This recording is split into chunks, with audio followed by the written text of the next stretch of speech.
Самый красивый уголок Бурятии.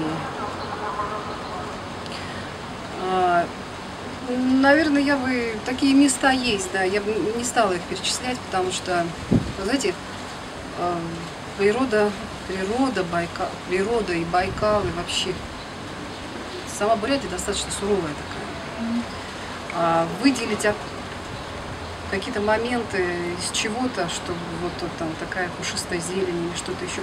Но это тайга прежде всего, даже просто элементарно зашел в тайгу, уже красиво, да? С сыном мы были, наверное, где-то маленький был, было лет 6, наверное. Мы поехали в Меркитское ущелье. Ну, казалось бы, голая степь. Я же не нужна тебе показать. Казалось бы, голая степь. Нагромождение скал, небо, палящее солнце. Впереди степь, прямо расстилающая степь, ни цветочка, ни кустика, под которым можно будет спрятаться. И знаете, вот что интересно, леса рыжие.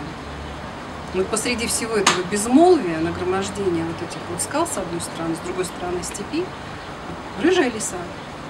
Такая одинокая, такая симпатичная. И я тогда была просто поражена. Я вот воочию в дикой природе первый раз увидела рыжую лисицу.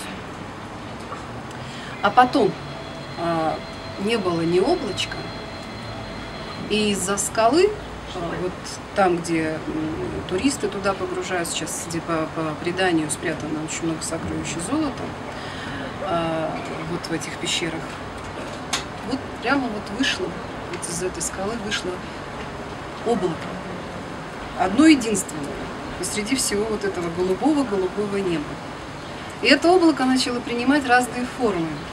Я увидела собаку, я увидела свинью, и я увидела, извините, человека, сидящего за столом, который напомнил мне Ленина в Шушинском. Вот. И это облако также пах и испарилось моментально. То есть вот у тебя на глазах, вот оно показало себе какие-то картинки и испарилось. Вот это чудо. Это просто чудо, я считаю. На меня это произвело очень неизгладимое впечатление.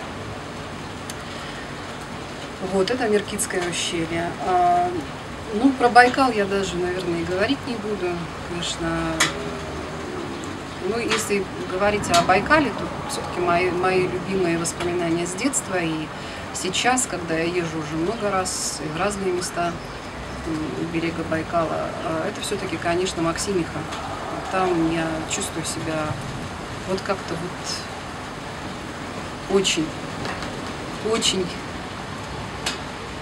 соединенной с этим местом, с природой, с водой. Ну, как-то мне там хорошо. Вот почему-то спокойно, душевно и хорошо.